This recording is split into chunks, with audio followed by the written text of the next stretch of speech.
Dando prosseguimento à nossa série de aulas de farmacologia, hoje vamos falar sobre anti-inflamatórios, os anti-inflamatórios esteroidais e não esteroidais. Mas antes da gente começar a falar sobre os anti-inflamatórios, é preciso que a gente fale sobre a inflamação. Vocês já devem ter visto esse processo de inflamação na disciplina de farmacologia, de fisiologia, perdão. Então, vocês devem lembrar que a inflamação, ela é uma resposta do organismo a uma agressão sofrida, né? E ela possui 5 sinais principais, né? Que é o calor, a, a vermelhidão, o inchaço, a dor e a perda de função, né?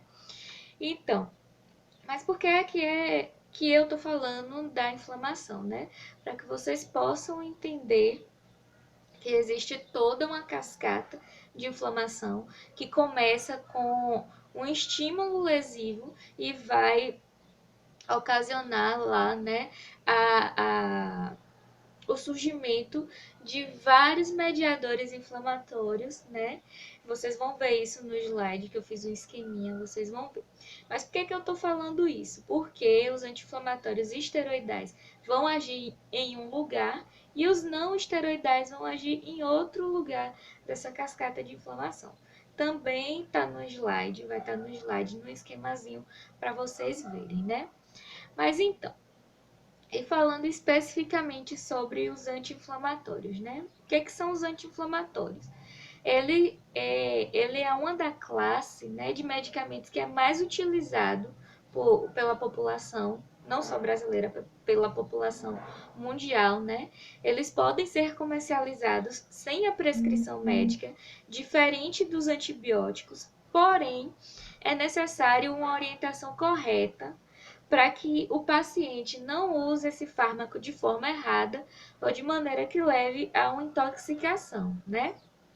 De uma forma geral, esses medicamentos eles não são indicados, né, para idosos, para gestantes, para pacientes com insuficiência renal, com cirrose hepática, né, hipertensão descontrolada, insuficiência cardíaca, pessoas usuárias de álcool, né, pessoas etilistas, pacientes que tomam varfarina, que é uma medicação que a gente vai estar falando dela depois, não nessa aula de hoje, mas numa próxima aula a gente vai estar falando dela, né? Pacientes com risco de hemorragia, vocês vão entender mais lá para frente o porquê, e pacientes com histórico de úlcera. Ah, professora, mas e o que é que esses pacientes vão estar usando quando apresentam um processo inflamatório? Esses pacientes vão estar usando, em caso de processo inflamatório, outros tipos de medicação que o médico ou o cirurgião dentista, dependendo da situação, vai avaliar corretamente e vai prescrever essa medicação, certo? Primeiro, a gente vai começar falando dos anti-inflamatórios não esteroidais, certo? Eles são conhecidos como AINES, né? E são indicados para inflamação moderada e severa, né? Inflamações moderadas e severas. Eles atuam em um ponto da cascata de inflamação, né, inibindo a ação da ciclooxigenase 1 e ciclooxigenase 2. Vocês vão ver lá no esqueminha que eu coloquei no slide, né, que eu vou mandar para vocês. Então, eles não vão atuar no início da cadeia de inflamação. Eles vão atuar após o estímulo lesivo, após o estímulo inflamatório ter começado, né, ele vai agir. E ele agindo, ele vai impedir que as enzimas ajam e os mediadores inflamatórios comecem a agir. Ele vai estar agindo justamente nesse local, né? Nas ciclooxigenases, que são enzimas que vão culminar na produção desses mediadores inflamatórios. A professora, e como é que esses AINES, né, esses anti-inflamatórios não esteroides, eles vão agir. Como eles vão agir?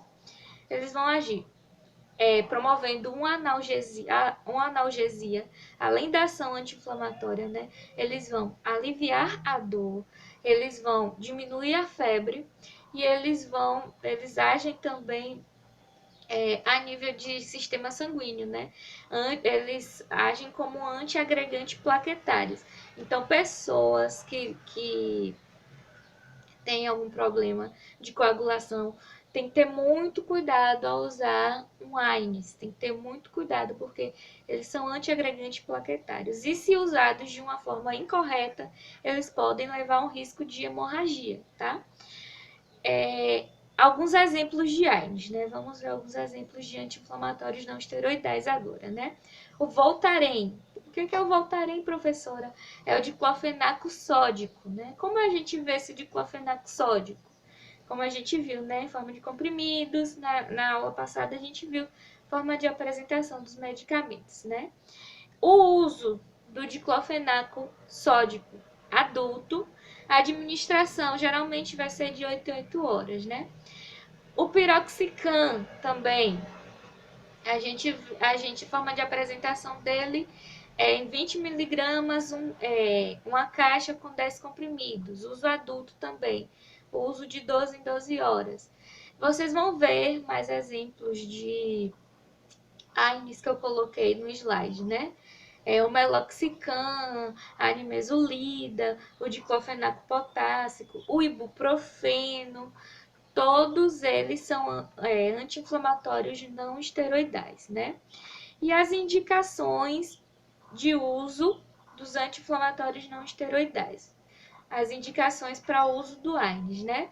Como eu falei lá no início, né? Para analgesia, para pessoas que estejam sofrendo com dores leves e moderadas, né? Ele é indicado. Como antitérmico também, ele é indicado, caso de febre. Vocês com certeza no estágio vocês vão ver uma prescrição de ibuprofeno por um paciente que esteja com febre. Por quê? Porque ele tem essa ação antitérmica, né? Além da ação anti-inflamatória e de ser um antiagregante plaquetário, né? Um exemplo de antiagregante plaquetário, o AS, né, que é o ácido acetil salicílico. E os efeitos colaterais do AINES, né? Aqueles efeitos colaterais, como a gente viu na primeira aula, são aqueles efeitos indesejáveis que a gente não quer que aconteça, né? Eles podem levar a uma úlcera gástrica, né? Eles podem levar ao bloqueio da agregação das plaquetas e levar a um estado de hemorragia, né? Além de, ele pode ocasionar uma inibição da função renal, uma reação de hipersensibilidade, né? Tem pessoas que podem desenvolver uma alergia a esses anti-inflamatórios e uma toxicidade hepática, né? Eles podem levar a uma reação de toxicidade hepática, certo? Por isso que tem que ser muito bem pensado o uso deles, tem que ser um uso racional para que não aconteça nenhum desses efeitos colaterais, né? A gente já falou dos anti-inflamatórios não esteroidais, agora a gente vai falar dos anti-inflamatórios esteroidais, também chamados de glicocorticoides ou corticoides, né? Eles são...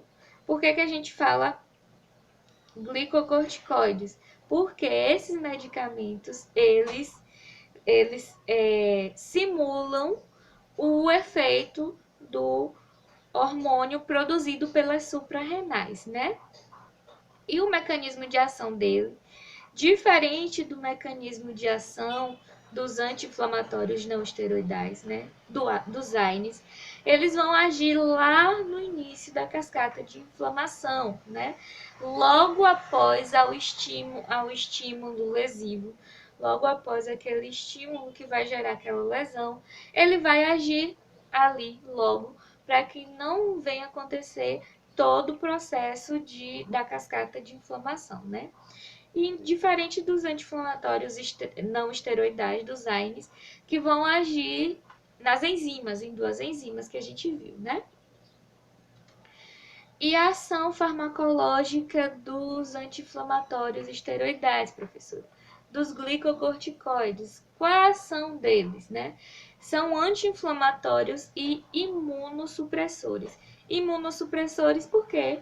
Porque eles vão agir lá no início da cascata inflamatória, né, impedindo que o processo inflamatório ocorra, né?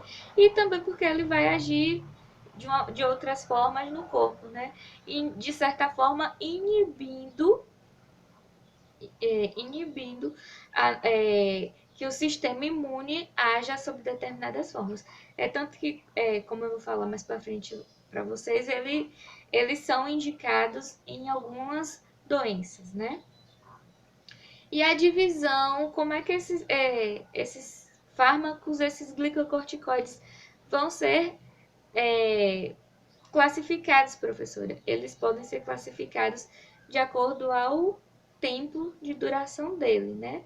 De ação curta, por exemplo, a hidrocortisona e a cortisona.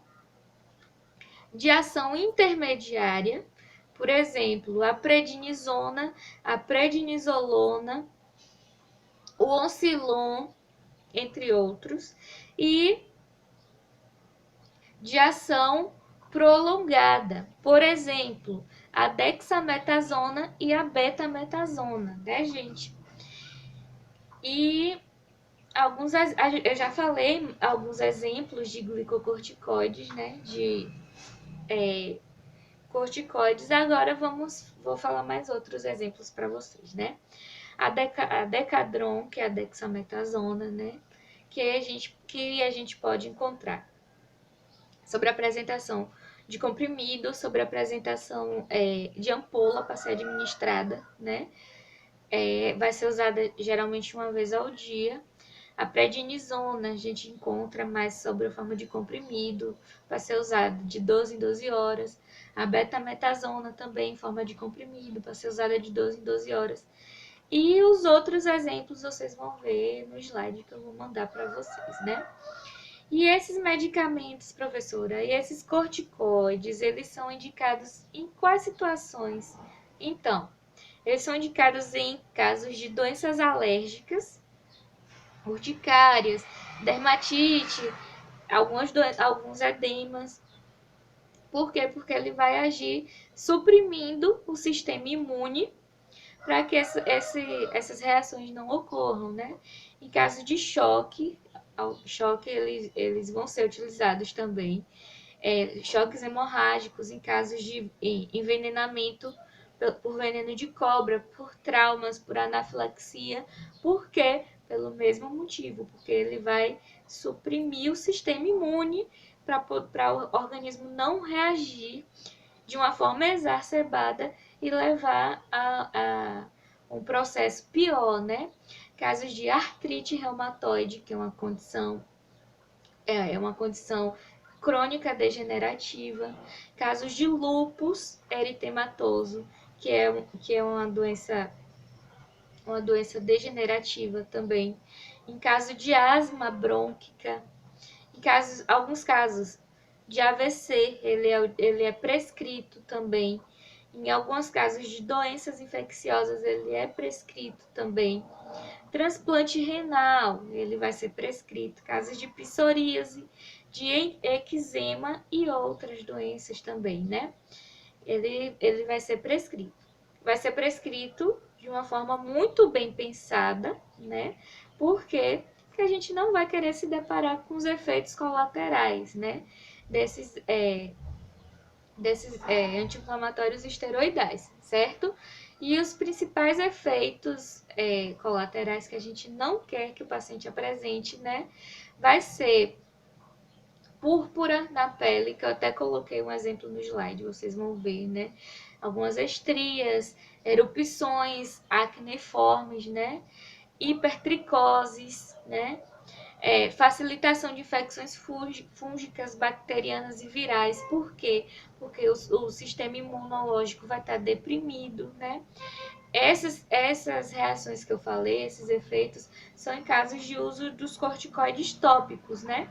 Em casos dos corticoides sistêmicos, as reações adversas vão ser acne, nervosismo, insônia, úlceras, infecções, hipertensão, ele pode levar a hipertensão, há uma hiperglicemia, né? Há um pico da glicemia, que isso vai levar a glicosúria quando for fazer o exame de urina, né? Que for solicitado o exame de urina, vai ser detectada a glicosúria, além de edemas. Por isso que se fala que tomou corticoide, a pessoa inchou, ficou inchada, a pessoa engordou com corticoide. Não é que engordou, a pessoa teve um edema.